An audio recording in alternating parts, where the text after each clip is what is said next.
Reading of The Raven from WNYC's Sean Carlson. That's today at noon right here on WNYC in New York. Happy Halloween.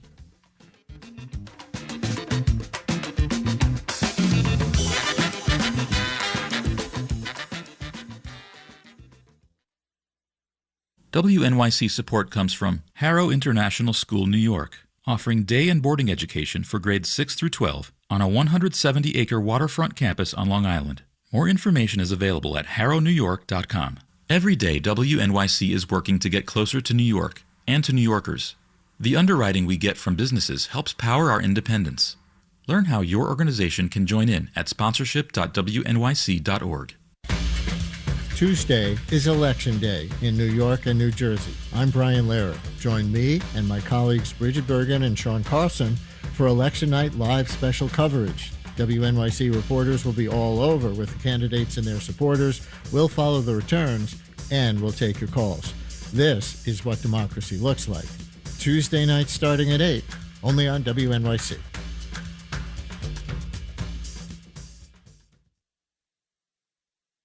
Guillermo del Toro's new movie adaptation of Frankenstein is out, and it comes just as the world is grappling with a new, unpredictable creation.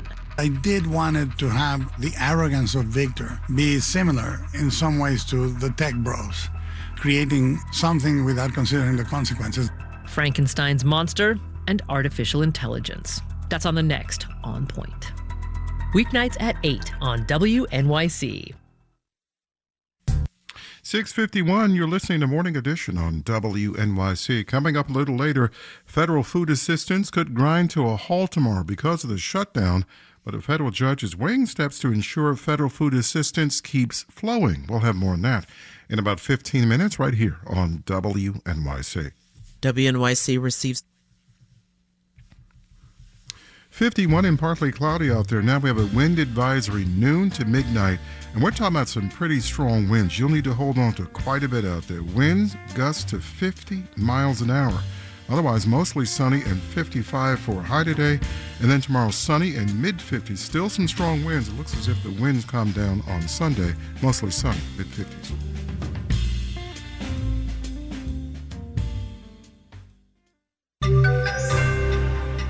How are your bills? That's one way for you to keep tabs on your personal inflation this morning in lieu of the Federal Reserve's favorite reading on inflation.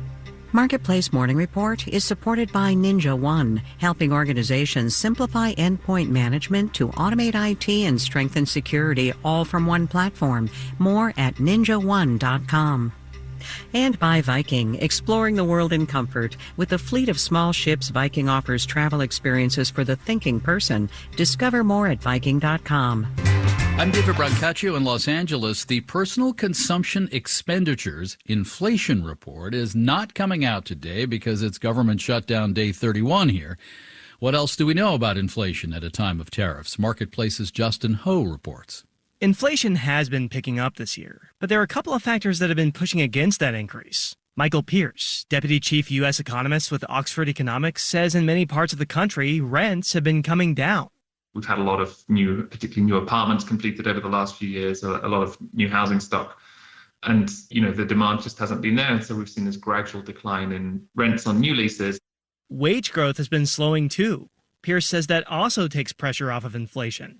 At least 2/3 of the costs of most services actually come down to labor costs. So if those labor costs are not rising as fast, we should see disinflationary pressure continue.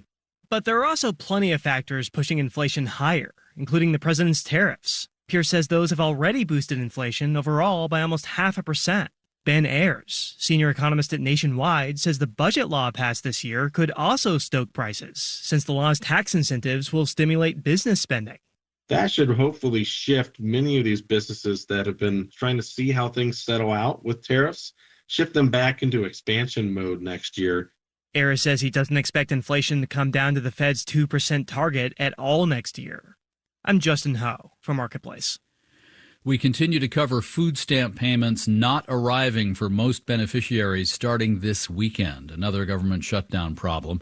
In court, a federal judge in Boston yesterday appeared skeptical the Trump administration has the legal authority to suspend food aid for millions. 25 states and the District of Columbia asked the judge to intervene.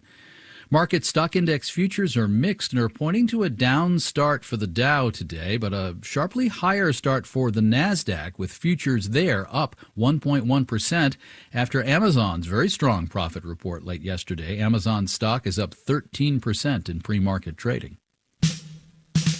Marketplace Morning Report is supported by Legacy Box, dedicated to helping customers turn boxes with family videos and photos into memories that can be shared with generations to come.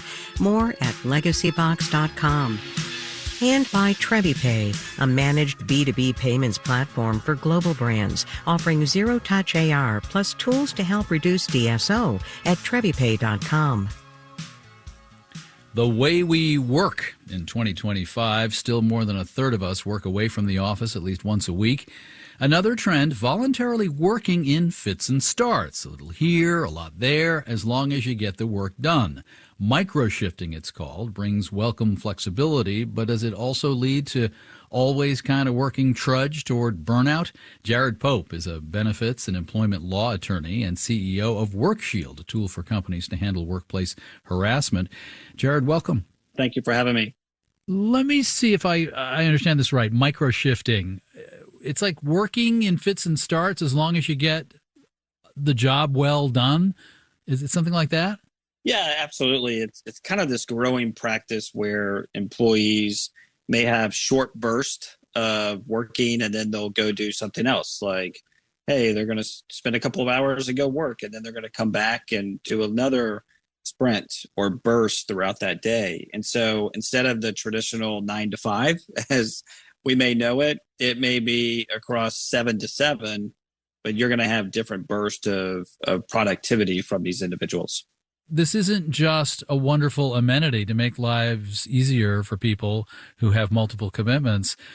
I mean, it can go wrong, right? You can end up putting in lots of hours at all hours, just not all strung together into an 8 or 9 hour shift. That's right. If you think about the individual that may wake up early, they work that 3 or 4 hours, they take off 2 or 3 hours to go run the kids to daycare, run the errands, do whatever they need to do, and then come back on. What that sometimes leads to is this sense of, I'm always on. I'm always having to be on. I'm worried about, did I miss an email? Did I not miss an email? So it could lead to this idea or emotional feeling of, geez, I feel like I'm always on, which leads to burnout. Any tips for, if you're managing a company that wants to do this so that it doesn't lead to the wrong outcome? Well, you have to modernize your policies. Number one, with these flexible schedules, you have to make sure there's explicit reference to micro shifts. So the digital interactions, the asynchronous communication between the employee and the manager or the supervisor. That's number one. Number two, you're going to have to make sure you deploy some form of tools that ensure 24/7 accessibility, monitoring or understanding what that person's doing. And what are your thoughts on actually training managers so they understand how to optimize this micro shifting?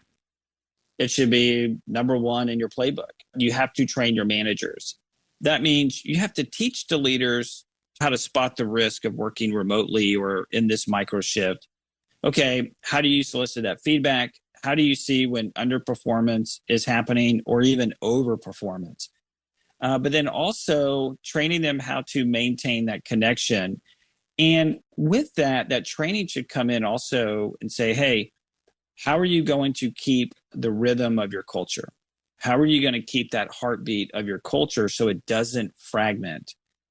Jared Pope, CEO of WorkShield. He's also a benefits and employment law attorney. Thank you very much. Thanks for having me. Appreciate it.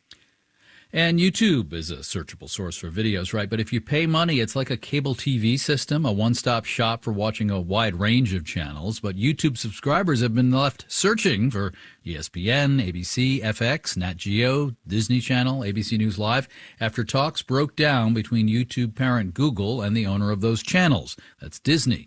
For their parts, NBC Universal and Fox had managed to reach YouTube deals recently. Our executive producer is Nancy Fargali. Our digital team includes Antoinette Brock, Emily McCune, and Dylan Miettinen. Our engineers are Rachel Breeze and Tessa Block. I'm David Brancaccio, Marketplace Morning Report. From APM, American Public Media. WNYC received